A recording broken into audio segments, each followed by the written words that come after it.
소프트웨어교실 실장 박세만입니다.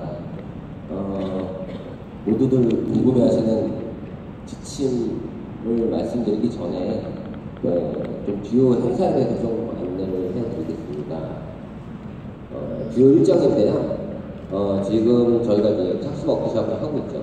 착수 워크샵 그리고 12월에 성과 발표가 있을 예정입니다. 그리고 저희가 이제 그 선도학교의 효과성 분석 연구를 하는데요. 그에 대한 사전 설문이 4월 말경에 시작될 예정이고요. 그리고 11월 달에 사후 설문조사가 이루어질 예정입니다. 큰 행사 두 개가 있습니다. 그 소프트웨어 온라인 코딩 주간이고요. 6월 13일부터 24일 2주간 그 온라인에서 개최가 됩니다. 그리고 글로벌 소프트웨어 교육 포럼이 10월 24일부터 1박 2일간 코엑스 오디토리움에서 이루어지고요. 소프트웨어 교육 체험 주간이 10월 28일서부터 29일 핀텍스에서 개최가 됩니다. 최종 평가는 한 번만 있고요. 이번에는요. 1차 평가, 시도 평가는 11월경에 시도교육청 일정에 맞춰서 진행이 되고요. 12월 중순 이후로 2차 최종 평가가 있습니다. 이와 함께 그 5월서부터 주니어 소프트웨어 창작대회 이런 데서 주최하는 주니어 소프트웨어 창작대회가 열리고요. 그리고 10월경쯤에 수기공모전이 개최가 됩니다. 장관상이랑 교사 3명, 학생 3명 이렇게 장관상이 걸려있고요. 또 여기 계신 분도 해당이 되는데 그 소프트웨어 교육 유공표창이 9월부터 저희가 이제 공모를 해서 진행을 할 예정이고요. 그리고 해외 연수는 작년 15년에도 저희가 해외 연수를 갔다 왔습니다. 그 선도학교 중에서 이 최종 평가를 통해서 최우수 학교로 선정되는 교장 선생님하고 그 다음에 선생님들, 교사 선생님들을 모시고 저희가 작년에는 영국을 갔다 왔고요. 올해는 아직 어디를 갈지 모르지만 좋은 데를 갈 예정입니다. 해외 연수가 있을 예정이고요. 시도교육청 주관으로 리더십 워크숍이 4월부터 12월 동안 개최가 됩니다. 그 중에서 꼭 여기 선도학교에 계신, 영구학교 선도학교에 계신 학생들이 좀 많이 참여를 해줬으면 하는 부분이 있습니다. 그래서 온라인 코딩 주간이 소프트웨어 중심부터의 포털에서 참여가 가능하고요. 6월 13일부터 24일 2주간 개최가 되거든요. 네, 여기에서 엔트리와 작년에 엔트리 하나 있었는데요. 이번엔 MS까지 해서 2개의 플랫폼이 돌아갈 예정입니다. 그게 참여를 많이 해주시면 좋겠고요. 그리고 10월 달에 소프트웨어 교육 체험 주간이라고 해서 24일부터 31일 동안 1주간 개최가 되는데 메인 행사 2개가 있습니다. 글로벌 소프트웨어 교육 포럼이 아까 말씀드렸듯이 24일, 25일 1박 2일 동안 있고요. 코엑스에서 1일차 때는 아마 여기 계신 분들이 이름을 대면 알만한 신저명한 인사분들을 좀 초청을 하려고 굉장히 노력하고 있습니다. 그래서 1일차 때는 그 초청 강연이 있을 예정이고요. 2일차 때는 그 영국의 BCS, 그 다음에 미국의 시스타 등과 같은 해외 기관 초청 교사 연수가 있습니다. 사전 접수를 받을 예정이고요. 소프트웨어 그 선도학교 교원을 대상으로 먼저부터 접수를 받을 예정입니다. 토탈 1000명이 들어가는 자리이기 때문에 실제로 일반인들한테는 한 100명에서 200명 정도 규모만 받을 수 있을 것 같아요. 그리고 소프트웨어 교육 페스티벌이 28일, 29일 동안 핀텍스 10A홀에서 개최가 됩니다. 네, 대상이 되고요. 소프트웨어 교육 연구 선도학교 통해서 공모를 통해서 저희가 선발을 할 예정이고요. 삼성이나 대기업 그리고 소프트웨어 교육 스타트업들, 그 다음에 소프트웨어 교육 선도교육청 그리고 중심대학 등 아마 소프트웨어 교육을 하는 모든 주체들이 모여서 소프트웨어를 체험할 수 있는 기회를 장을 만들고자 합니다. 참석을 많이 해주셨으면 좋겠고 여기에서 이제 작년에는 이게 좀 불가능했던 부분인데 올해부터는 가능합니다. 그래서 교원 및 학생들의 교통비 이런 그 행사를 참여하기 위한 교통비와 식비 등은 사업부에서 진행이 가능합니다. 그리고 저희 재단에서 창의적 체험 활동 확인서를 할 예정입니다. 지금부터 소프트웨어 교육 선도 학교 운영비 편성, 집행, 정산, 기본 지침에 대해서 말씀을 드리겠습니다. 일단 작년에 선도 학교를 하신 분들이 많은 걸로 알고 있습니다. 작년에 하시면서 이 교육 집행하시는데 정말 힘드셨던 걸로 알고 있거든요. 올해는 좀 상황이 바뀌었습니다. 특히 이제 작년에는 미래창조과학부 그리고 저희 재단을 통해서 정보통신진흥기금을 통해서만 받았기 때문에 ICT 관리기금이라는 지침에 따라서 집행을 했었는데요. 그 지침 자체가 굉장히 복잡하고 어렵고 그리고 굉장히 증빙을 많이 해야 되는 어려움을 존재했었습니다. 하지만 올해부터 교육부랑 미래창조과학부랑 같이 협업을 통해서 이 사업이 진행이 되기 때문에 저희가 이 재원 이원화에 따른 학교 혼란 최소화를 위해서 미래창조과학부랑 교육부에서 2016년도 소프트웨어 선도학교 이 기본 지침을 미래부 장관님 승인을 받아서 별도로 운영을 하게 되었습니다. 적용 대상은 장원영 연구사님께서 말씀해 주셨듯이 연구학교는 제외고요. 선도학교만 해당이 됩니다. 일반 사항은 보시는 바와 같이 다 아시는 내용이고요.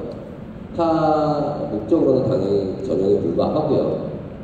별도 구분 관리되어 있다라는 얘기가 사실 작년에는 별도 계좌 관리를 했어야 되는데 올해는 별도 계정으로만 관리하시면 됩니다. 그리고 더 하실 분, 이제 더 학교에서 좀 적극적으로 하시기 위해서 학교에서 자체에서 편성 가능하고요. 운영은 지금 학교에서 쓰시고 계시는 에듀파인 시스템을 그대로 사용을 하시면 됩니다. 비목 체계입니다. 작년 ICT 기금 보면 비목이 한 20개 정도 됐죠. 20개 정도 됐는데 올해는 여기 보시는 장표 딱 하나입니다. 총 7개의 비목으로 구성이 되고요. 교육부 정비, 일반 수영비, 운영수당, 여비, 업무추진비, 비품구입비, 도서구입비 이 비목이 갑니다. 아주 심플해졌죠. 일단 하나씩 좀 설명을 드릴게요. 교육부 정비는요, 학생들한테 지급되는, 그러니까 학생들을 위해서 쓰시는, 교육을 위해서 쓰시는 비용은 다 여기다가 편성을 하시고 집행을 하시면 됩니다. 교구 포함이고요. 그러니까 대상이 학생이다 라고 생각을 하시면 이 비목에다가 편성을 하시고 집행을 하시면 됩니다. 그리고 불인정 기준에서 보시는 이제 선물 구입이라 하면 학생들을 위한 이제 행사를 개최를 하는데 거기에 이제 기념품을 만들겠다 이런 거는 되는 거죠. 근데 기관 기념품이나 이런 것들은 안 된다. 학교에서 운영하기 위한 기념품이나 이런 것들이 안 된다는 얘기입니다. 일반 수영비입니다. 일반 수영비는 운영을 위한 이제 사무용품이나 사무용 제작품 구입비라고 보시면 되고요. 그리고 인쇄물, 유인물 제작비, 홍보, 현수막 등 그런 제작비, 그리고 여기서 중요한 게 있죠. 교사 연수나 학부모 세미나 개최비는 여기에 해당됩니다. 그러니까 대상이 교사나 학부모인 경우에는 일반 수영비에다 편성을 하시면 되는 겁니다. 여기서 당연히 안 되는 겁니다. 이거는 학교 운영지성 경비 당연히 안 되고요. 항공비 안 되고요. 그리고 화학구입이나 이런 것들은 안 됩니다. 그리고 사업과 관련 없는 내용은 당연히 안 되겠죠. 아래 뒤에서 설명드릴 비목에서 본인들이 생각하시기에 선생님들이 생각하시기에 이거 어디다 넣어야 될지 잘 모르겠다. 다 일반 수영비라고 생각하시면 됩니다. 운영 수당입니다. 이 부분이 좀 그렇죠. 근데 정규 교육과정 외에 소프트웨어 프로그램을 위한 여기도 핵심 과정이 있습니다. 외부 강사 수당입니다. 그러니까 외부라는 게 되게 중요합니다. 외부라 하면 소속 학교에 소속하지 않은 강사예요. 그러니까 이제 학교에 소속되어 있는 교사한테는 지급할 수 없다는 거죠. 그러니까 외부라는 말이 가장 중요하고요. 총 운영비 20% 이내만 편성이 가능합니다. 여기 보시는 바와 같이 소속학교 교사한테는 지급할 수 없습니다. 여기에 대해서 좀 많은 이의제기를 하시는 분들이 많으신데, 사실 이 부분은 좀 히스토리가 있어요. 작년에 이런 감사원 지적사항이 있었습니다. 그래서 감사원 지적사항에 따라서 결정된 사항이기 때문에 좀 양해를 좀 부탁드립니다. 여비입니다. 여비는 학생들 여비는 여기에 해당하지 않습니다. 그러니까 그 소속 학교 관리자 및 교직원의 시내 외 출장료입니다. 당연히 사업과 관련이 있어야 되고요. 사업과 관련이 있는 관리자, 교직원의 시내외 출장입니다. 그러니까 이런 워크숍이나 이런 데 참석하시는 교통비라고 보시면 되는 거죠. 그리고 맨 마지막에 있는 이제 문의적 규정 중에서 회의비 10대를 사용한 경우라는 내용인데, 이게 무슨 말씀이냐 하면요. 오늘 같은 워크숍에 오셔서 워크숍에서 이제 그 식사를 제공을 하잖아요. 근데 그 여기에는 당연히 식비가 포함되어 있습니다. 그러니까 일식을 제외를 하셔야 된다는 얘기예요. 간단히 이해하시기 위해서 좀 예시를 든 건데요. 그러니까 오늘 같은 경우는 일식을 제외합니다. 만약에 이 워크숍에서 1박 2일인데 3식을 다 준다. 그럼 그 해당 일자에는 식비를 빼셔야 되는 겁니다. 업무 추진비입니다. 업무 추진비는 선도학교 운영을 위해서 개최되는 회의의 식대 수당 경비, 이탈 자경비고요. 반드시 내부 결제 및 회의록이 필요합니다. 총 운영비의 10% 이내로 편성을 하셔야 되고요. 예상 기준은 학교에게 예산 편성 및 집행 지침에 따라서 예산을 하시면 됩니다. 당연히 주류 안 됩니다.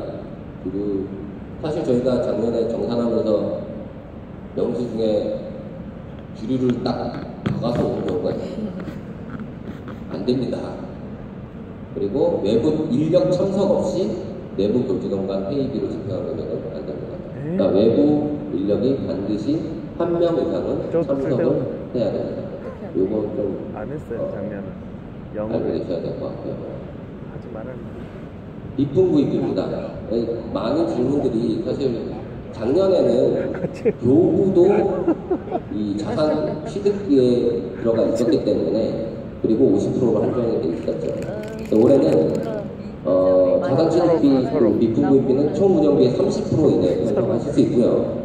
여기서 자산이라 하면 무엇이냐? PC나 노트북 등 범용성 기자재예요.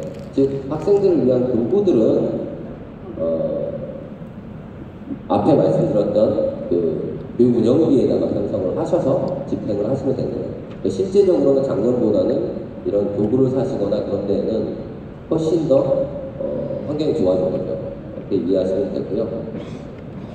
대신 운영계획서에 명시되지 않은 범용성 기자재는 할 수가 없는 겁니다. 그래서 4월 22일까지 그 에듀넷에 올리잖아요. 운영계획서를. 그 운영계획서를 지금 이제 수정을 하실 때 이런 범용성 기자재 목록을 반드시 운영계획서에 포함시켜야 됩니다. 그러니까 돈이 나와서 기자재를 산다거나 이런 거는 절대로 안 됩니다. 그래서 운영계획서에 미리 지금 구매를 하실 리스트들을 반드시 기재를 해주시기 바랍니다. 도서구입비는 당연히 아시니까 넘어가겠습니다. 집행 지침인데요. 운영 집행 기간이 12월 31일까지 집행이 가능하고요. 단 이제 1월이나 방학 때 하시는 경우도 있는 것 같아요. 근데 운영비 집행 기한 내에 지출 원인 행위를 완료하고, 그러니까 12월 31일 이전에 집행 원인 행위를 하고, 그리고 사용 실적 보고 기한이 1월 15일까지 집행한 거는 문제됩니다. 참고해 주시면 될 것 같고요. 그리고 작년에 또 굉장히 좀 불편하셨던 부분, 비목 및 세목 변경을 저희 재단을 통해서 꼭 승인을 받으셔야 됐었는데, 이제는 학교장 결재를 통해서 변경이 가능하기 때문에 변경이 좀 자유롭습니다. 단 앞서 말씀드렸듯이 운영 수당, 업무 추진비, 비품구입비 편성 비율이 있죠. 이 비율은 반드시 지켜주셔야 됩니다. 그 비율 이상을 편성하실 수 없습니다. 그리고 이 내용도 좋아졌다고 보시면 될 것 같아요. 운영비 집행기한을 지나서 집행한 운영비 불용액. 그러니까 사실은 이 경우는 집행을 못한 경우죠. 집행 잔액과 플러스 시도교육청에서 정산 결과 불인정으로 확정된 금액, 이 두 개 금액을 합쳤을 때 10만원 미만이면 집행잔액을 반납 안 하시고 학교 운영비로 사용하셔도 됩니다. 작년에는 1,000원 단위로 반납을 하셨어야 되거든요. 이 점은 되게 좋아진 것 같고, 아마 근데 10만원이 넘으시면 경상금 최종 반납 내역 확인서라는 별지 3호 서식과 함께 2월 20일까지 시도교육청으로 반납해 주시면 됩니다. 이런 경우는 당연히 없으실 거라고 봅니다. 설마 없으시겠죠? 네. 여기가 가장 중요한 발표입니다. 사실 여러 가지 케이스들이 다 다르시잖아요. 학교마다 다 다르시고 저희가 그 첫 번째 워크숍 때 질문을 받아봤는데 사실 뭐 너무 다른 케이스들이 많아서 가장 중요한 건 이메일입니다. 이메일로 swschool KR로 이게 1차입니다. 이게 첫 번째 순서예요. 이게 첫 번째가 아닙니다. 첫 번째, 지금 전화가 너무 많이 와갖고요. 이메일로 먼저 문의를 해주시면 저희가 그 해당 일자에 바로 답변을 해드리고요. 그러니까 가능하시면 이메일로 좀 문의를 해주시고 이거는 도저히 메일로 설명을 좀 못하겠다. 그런 경우에 한해서 44번으로 전화를 저희가 온라인을 만들었기 때문에 44번으로 전화를 주시면 저희가 친절하게 좀 답변해드릴 거고 그 다음에 그것도 안 된다. 그러면 이제 45번으로 전화를 해주시면 저희가 가능한 한 되게끔 저희가 코멘트를 해드릴 겁니다. 가능하면 되게끔. 근데 안 되는 건 안 됩니다. 안 되는 건 안 되는데 저희가 이제 여러 가지 케이스들이 있기 때문에 그런 것들을 좀 가능하면 될 수 있는 방향으로 저희가 답변을 해드리니까요. 언제든지 문의를 해주시면 좋을 것 같습니다. 이상 발표는 마치고요.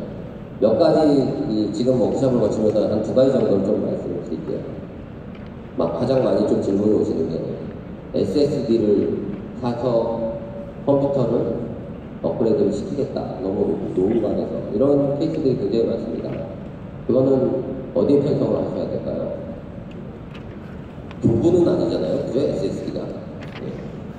인터넷 겁니다.